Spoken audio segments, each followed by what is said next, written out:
All right, let's dive into something pretty dense today, huh? We're tackling Marx's theory of value, and I gotta say, it's a topic that's often, well, oversimplified, to say the least. But what's got me really interested is this stack of excerpts you've got, these Vietnamese scholars really digging into capital. And that's what's so fascinating about these texts, right? You're not just getting Marx straight up. They're examining his ideas through Right. their own historical lens or cultural context. Vietnam adds a whole other layer to this. Yeah, and right off the bat, it's clear these scholars are pushing back against that whole labor creates value thing. It Hmm. seems way more nuanced than that. Totally. What they hammer home is that Marx, he's not just interested in how much labor, Yeah. right? It's about the form value takes, Mhm. especially under capitalism. So it's not just, hey, you worked hard, it's valuable. It's the system transforms that value into something else. Okay, so unpack this whole form of value thing for us. One excerpt uses this equation. 20 meters of linen equals one coat. Seems basic on the surface, but they're saying it's a key to how value really works. It's brilliant, honestly, Mm. because it highlights how value isn't just like a one-to-one swap, right? This equation, for Marx, it's pointing to a bigger system at play. It makes you ask, how can you even say these two things are equal? What's the connection? Totally different purposes. A coat and a bunch of linen. So what makes them comparable when we're talking about value? That's where the form comes in, and at the heart of it, money. And this is where even folks who think they know Marx get tripped up. Hold on, money. I thought we were all about labor here. We are. But here's the thing these excerpts really nail. For Marx, money actually comes before our modern idea of, like, trading stuff for other stuff, commodity exchange. Whoa, really? You'd think it's the opposite, right? Like, we bartered, then money made it easier. You'd think so. But Marx argues historically, nah, not quite. Early money, it wasn't just about, I'll trade this for that. It represented social order, like ways to express value beyond just stuff. Debts to rulers, religious offerings, even bride wealth in some cultures, those predate capitalism, showing money always meant more than just buying stuff. So money already had this built-in social meaning, then capitalism rolls in and does. What exactly? Capitalism takes this pre-existing value thing money represents and puts it on steroids, basically. Now almost everything gets sucked into this system of exchange. So that equation, 20 meters of linen, one coat, it only makes sense because of money, right? It's the common language for comparing these totally different things. Like money's the language, capitalism's the grammar, maybe making it all work, but also kind of obscuring how it really works, which is what these Vietnamese scholars are getting at, right? Right. They keep using this word fetishism, and honestly, at first, it sounds a little dramatic. It's dramatic on purpose. Marx is saying capitalism makes us see objects as if they have some kind of magic value inside them. Like, it's about the thing itself, not all the labor, the power dynamics, the whole system that goes into making it and deciding, okay, this is worth this much. So we're tricked by appearances. It's more like we're conditioned to see things a certain way. These excerpts have this great example with gold.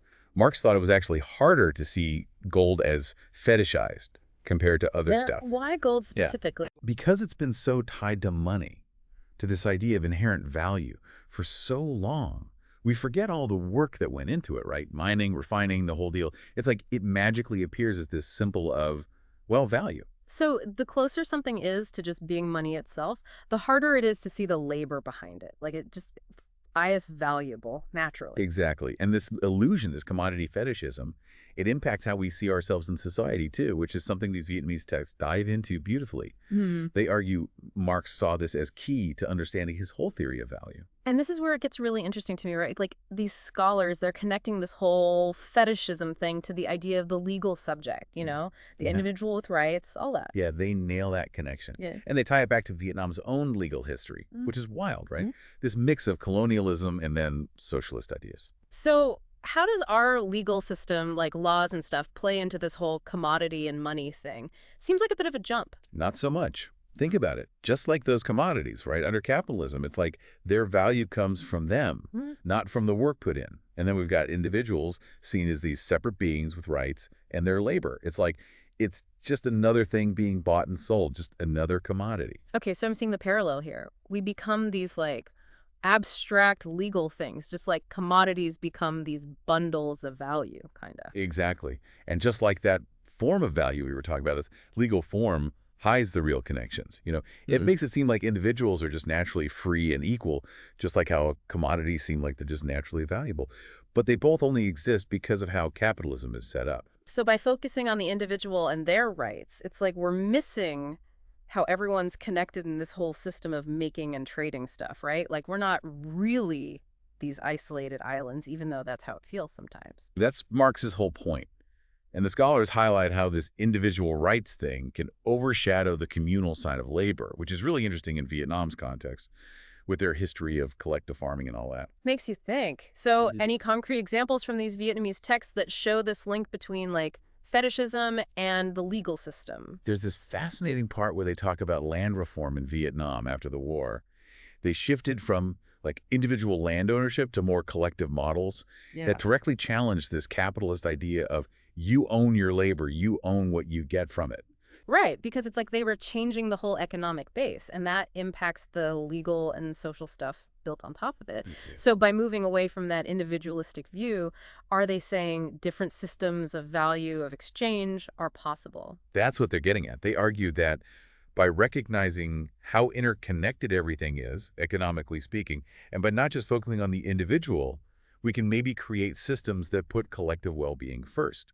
And that definitely resonates with how Vietnam's trying to balance those socialist ideals with, a more market-driven economy today. It's really something else, how these Vietnamese scholars bring this whole fresh perspective to Marx. It's not just theory with them, right? It's like they're living this stuff, seeing it play out in their own country's story, how it's dealt with economics, equality. Exactly. That's why it hits different. It's like these aren't just abstract ideas. They matter in the real world, in a place trying to figure out like development, but also social good, the whole package. Makes you think about everything happening globally, too. You got inequality, these huge corporations calling the shots, labor rights constantly up for debate. It's like all this stuff connects back to how we understand value itself, the systems we build around it. 100%. And that's why going back to Marx, but through lenses like these Vietnamese scholars give us, it's so important right now. Cuts through the noise, makes you ask those fundamental questions again.